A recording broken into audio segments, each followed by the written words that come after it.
You think you know cold until someone refuses to hold you. You believe silence is harmless until breath touches your neck. You never expect comfort from a stranger wearing midnight eyes. The winter market smelled of smoke and cinnamon, yet her hands kept shaking. Ariel clutched her scarf tighter, trying not to stand out, trying not to cry. She looked like a girl searching for warmth but terrified to ask for it. Her breath came out pale, mixing with the fog curling through the night streets. The lantern lights flickered like restless hearts. She had run away from the palace servants again, desperate to escape cruel whispers about her worth. They called her a burden, a fragile orphan the queen pitied. But the queen was not here today, and Ariel felt smaller without her. She just wanted someone to make her feel safe for a moment, even if it was pretend. The crowd thickened near the market gates. Music played softly from a distant fire pit. Laughter floated around her, warm but unreachable. Ariel closed her eyes, imagining someone's arms around her, someone strong enough to silence her fears. That imagination broke when rough voices entered her world. "There she is," a guard muttered from behind her, his tone cold. "The queen wants her back now before she embarrasses us again." Ariel's chest tightened. They wanted to drag her back like an animal marked by shame. She whispered, barely breathing, "No, not again." She stepped backward, searching for escape, but the guards moved closer. Their boots crushed snow and gravel. People noticed but turned away, pretending not to see. No one wanted trouble with royal soldiers. Ariel's pulse raced like a trapped bird. She turned right, ready to run toward a narrow alley, but a heavy cloak brushed her arm. A man was standing beside her, tall, silent, wearing a long black coat that shimmered with frost. He smelled like winter storms and night rain. His eyes were hidden beneath silver-tinted lashes, but his presence felt ancient, overwhelming, protective. He spoke without looking at her, his voice cool and steady. "You are shaking, do you want relief?" Ariel swallowed, her voice trembling. "I just need a moment. Just a hug, please, pretend so they stop." She expected him to laugh or ignore her or walk away like everyone else. Instead, he extended a gloved hand, waiting. The guards frowned, unsure whether to approach him. Something in his stance demanded respect or maybe fear. The air around him grew colder, as if the moon itself bowed to his existence. Ariel hesitated, confused by his quiet strength. "You do not even know me," she whispered. The stranger lowered his head slightly, not in surrender, but in a gesture that felt like ancient nobility. "I do not need to know a name to protect a heartbeat." He opened his arms, not forcefully, but as if offering shelter no one deserved, yet he still chose to give. Ariel stepped into him, her body shaking harder now that she finally felt safe. His coat wrapped around her like night swallowing light, warm, powerful, unbreakable. The guards slowed, suddenly unsure. Fear crawled across their expressions, though they did not know why. The stranger whispered, almost against her ear, "You asked for pretend, little one, but understand this. Anyone who tries to take what belongs to my protection will regret breathing tonight." The guards backed away, their courage dissolving. One whispered to the other, "He is not human." Ariel's breath caught. She felt his pulse, slow and cold like moonlit rivers. She looked up. His eyes glowed faintly crimson. "You think protection is gentle, until it carries unspoken danger. You believe kindness is simple until it comes with ancient power. You never expect fear to bow when someone shields your pain." Ariel stood in his arms, stunned by the silence around them. The guards who once chased her now trembled like cornered prey. No one moved, not even the wind. The stranger's presence swallowed the market's noise, turning everything still. His coat held the scent of storms, his breath colder than the winter air. Ariel finally stepped back, her voice thin. "Who are you?" The stranger did not answer at first. He studied her like she was a fragile flame he could crush or guard. His eyes dimmed back to a softer shade, though their red hue did not fully disappear. The market crowd stared from a distance, whispering behind trembling lips. The guards swallowed their fear and attempted authority. "The queen's order demands the girl be returned," one said, struggling to sound brave. "She is not allowed to wander without permission." The stranger's expression did not change. "She asked for protection, that is permission enough." His calm voice weighed more than threats. Ariel felt it settle inside her chest like a stone made of safety. The guards hesitated, glancing at each other. The taller one gathered what little courage remained. "You cannot interfere with royal matters," he said, though his voice cracked. "She is property of the palace until the queen is finished deciding her future." Ariel flinched. The word felt like a strike. "Property." Something inside the stranger shifted. The cold around him deepened, frosting the lantern glass and chilling every breath. People backed away as frost crawled down the wooden stalls like living vines. Even the guard's armor shimmered with ice crystals. He stepped closer, his voice dropping to a tone that felt ancient, commanding, lethal. "If you call her property again, I will decorate this street with your silence."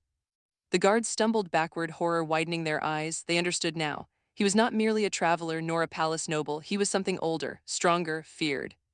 The shorter guard whispered hoarsely, "You are one of them." Ariel stared up at him, confused, her heart pounding louder. The stranger finally spoke with clarity, "I am the alpha heir of Nocti's bloodline." Gasps spread across the market. Some citizens fell to their knees, others ran inside buildings to hide. Ariel knew fragments of legends about Nocti's vampires, rulers of the darkest kingdoms beyond mortal lands. They were ancient royalty, bound by laws older than empires, feared even by kings. But why would one protect her? The guards no longer argued. They bowed stiffly, desperation replacing authority. "Forgive us, Lord Noctis, we did not know." The stranger's gaze hardened. "You should not need knowledge to act with dignity." Their shame was visible, burning hotter than frostbite. They fled, leaving Ariel trembling with shock. The crowd dispersed, terrified of being near him, yet Ariel stayed. She rubbed her arms nervously, unsure what to do. "Why did you protect me?" she asked. He did not answer immediately. His eyes lowered to her hands, noticing how she pressed them together as if defending her own heart. "Because you asked," he finally said. Ariel frowned, confused. "Many people ask for help, no one listens." His jaw tightened slightly. "No one listens to the weak, that is why the strong should." His words felt heavy, sincere, yet cold. Ariel sensed something sorrowful behind them, a wound hidden beneath his power. She wondered how someone so feared could speak with such restraint. He turned to leave, coat trailing like a shadow of frozen night. "You are safe now, return to your queen."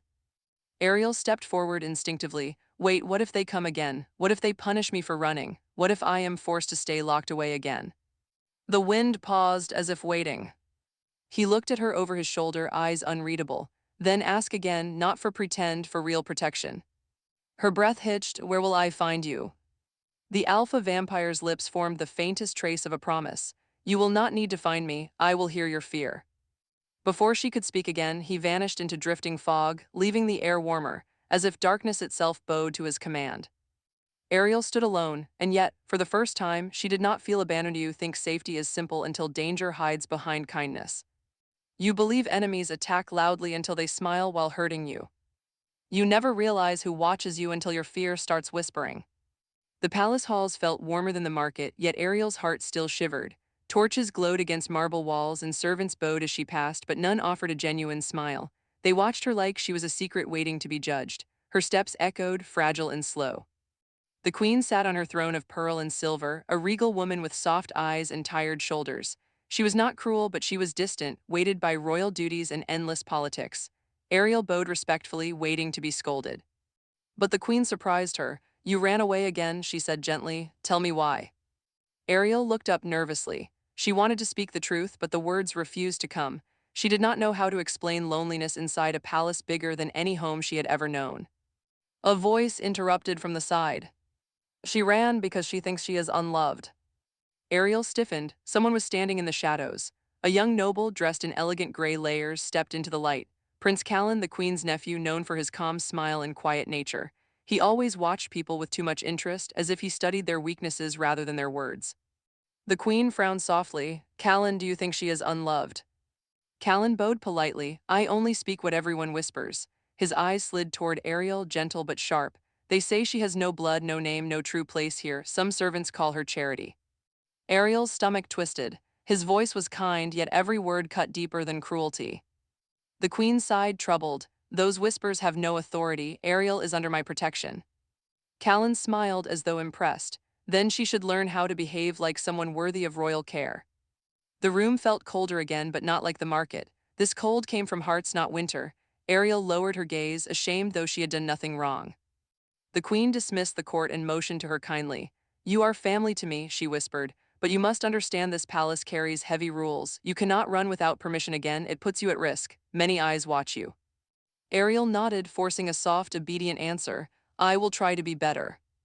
The queen kissed her forehead with sadness that felt distant and unresolved. Ariel left the throne room, feeling even smaller than when she left the market. She walked through silent corridors, holding her breath as she passed gossiping servants and guards who pretended not to stare. In her room, she closed the tall door and exhaled shakily. She pressed her back against it, sliding down until she sat on the polished floor. The memory of frozen arms, protective and steady, flashed through her mind. She wondered if she imagined him. No one real could carry power like that with such quiet sadness. She whispered into the empty room, "Where are you, Alpha Heir?" As if her question summoned a truth, something faint stirred beyond her window. Snowflakes drifted upward instead of falling, twisting like silver dust. A raven landed on the balcony railing, its eyes reflecting a crimson glow. Ariel approached cautiously. The bird did not move. Its presence felt intentional, as though someone sent it. She whispered again, unsure if anyone could hear her, "Are you listening?" The raven blinked slowly and the shadows in her room thickened. Her candle flickered, though no wind touched it. She felt the same energy she felt in the market, ancient and cold, laced with protection. A whisper brushed her ear, not spoken aloud, yet echoing within her. "I hear fear, not words." Ariel gasped softly. He was not here, yet his presence wrapped around her like unseen armor. Her heartbeat steadied. She felt watched, but not trapped, not touched, not owned. She felt guarded.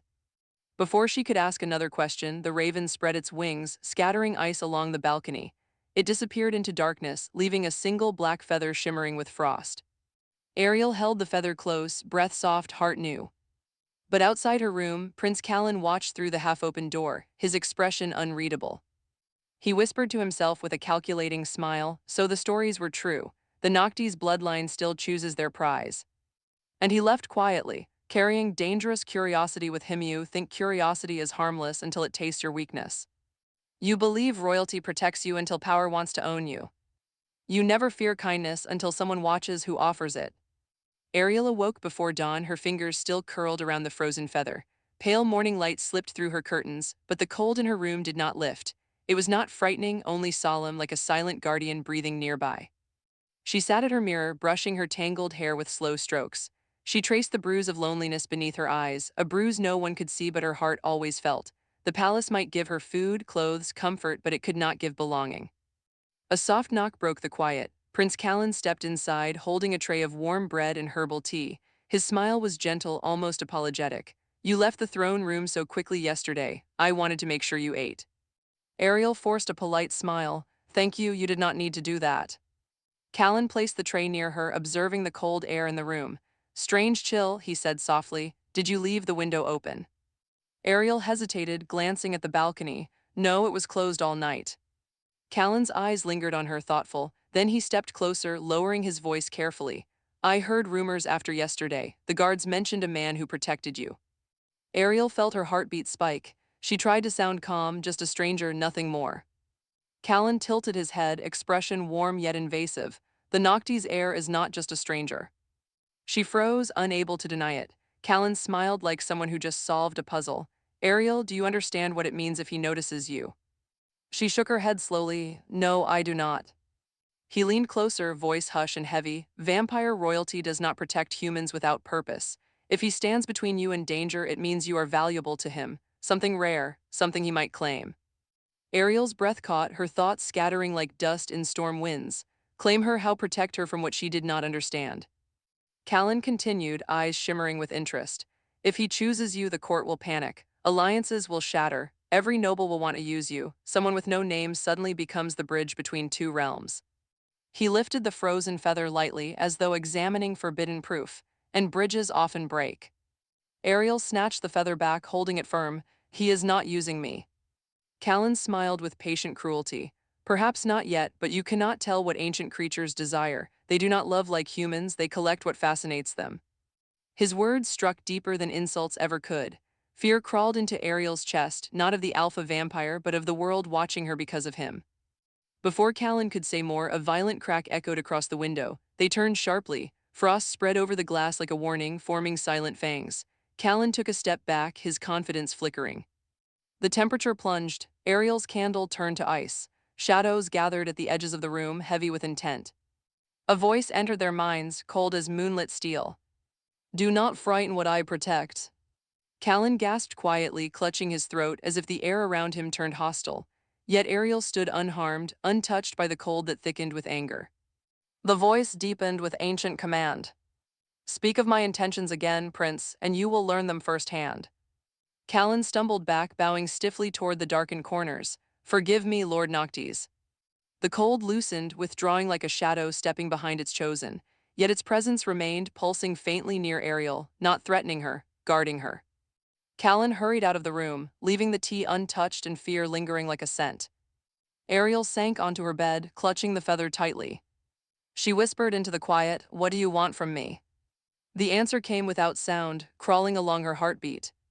"To keep what others try to hurt." Her throat tightened with emotions she could not name. She did not know whether to feel grateful or afraid. Before she could decide, the whisper returned, softer than snowfall. "But you must choose, little flame, pretend protection or real fearlessness." Ariel closed her eyes, surrounded by invisible arms she had not asked for yet now could not live without. She whispered back, barely breathing, "I do not know how to choose." The silence felt like a promise. "You think love arrives warm until it protects you with cold fire. You believe destiny waits politely until it drags you into war. You never know who bleeds for you until someone powerful stands first." The sun slipped behind the palace walls, bleeding pale gold across stone towers. Night crept faster than usual, as if darkness rushed toward Ariel on purpose. The queen summoned her to a private council meeting, insisting she attend. No servants were allowed, no excuses accepted.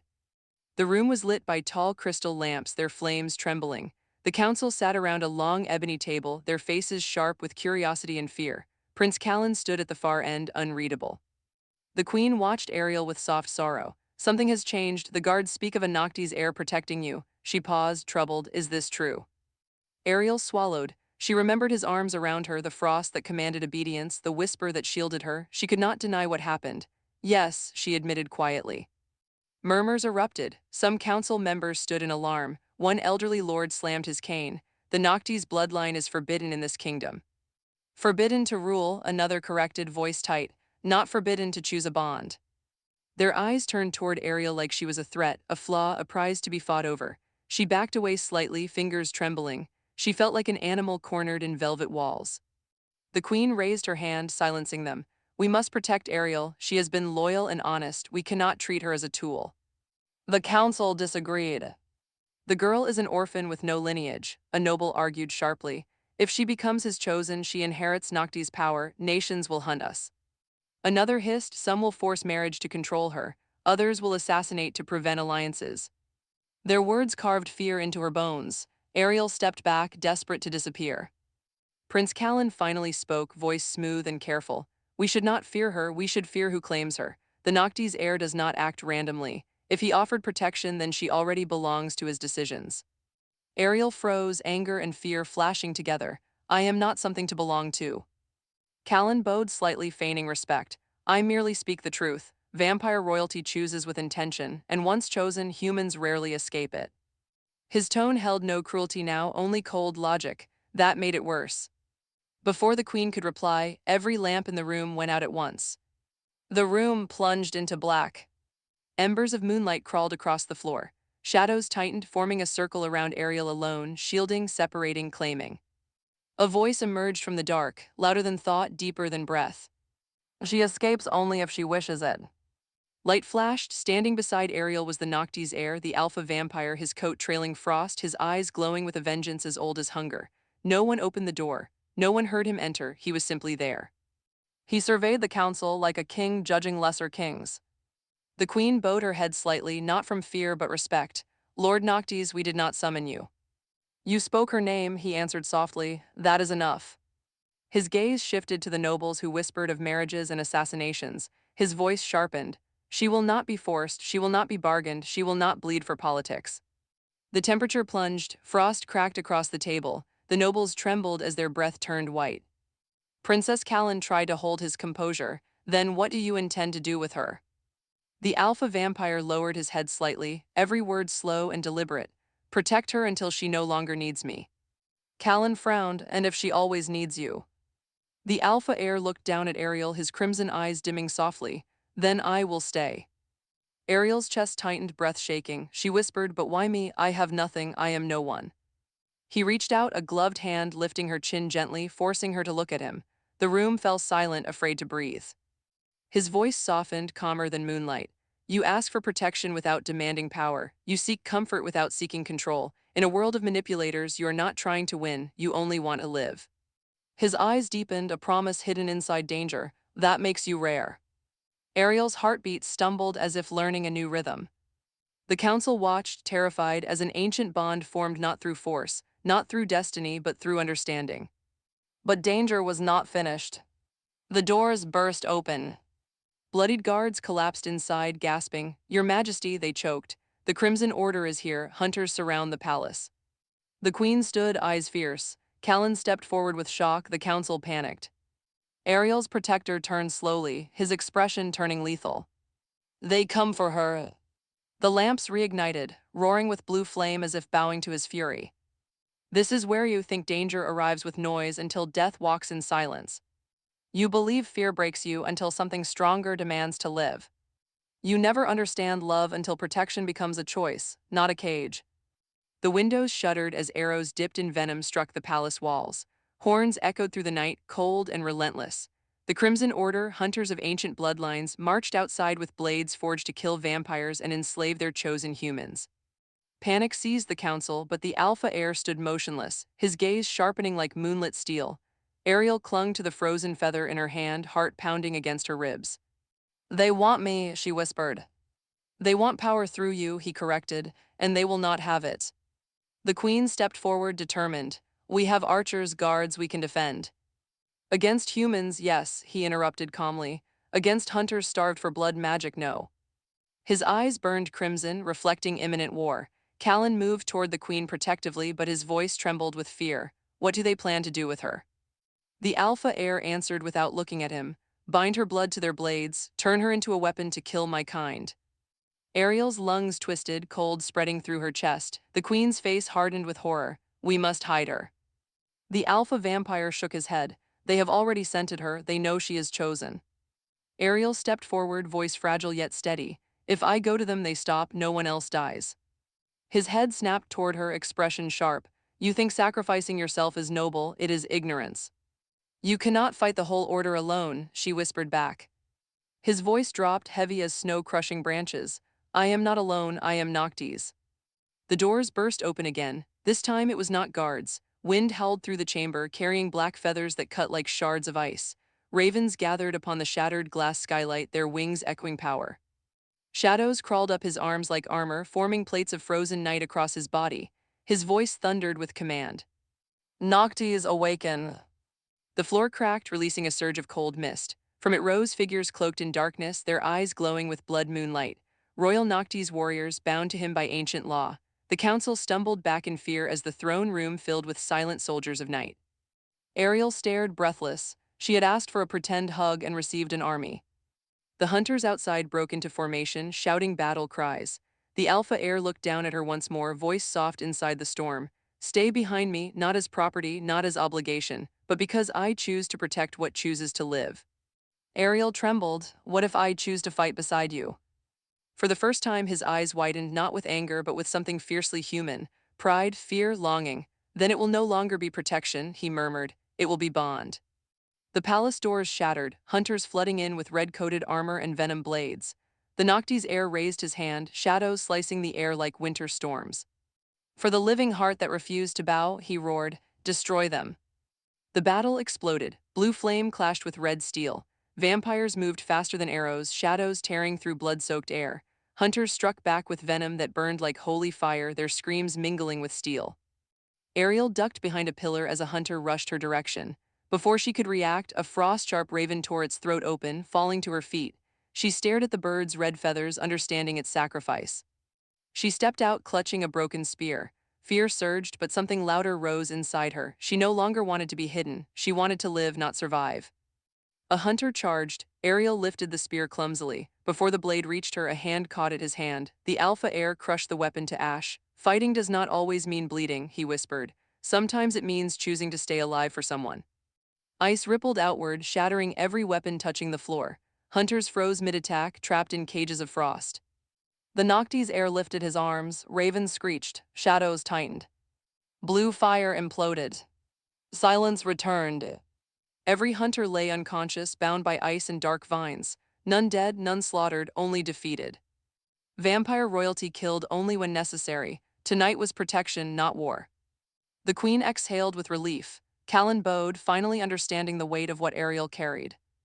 The Alpha vampire turned to her, frost melting from his armor. His voice softened, holding no mask. "You asked me to pretend once. Tell me what you ask now."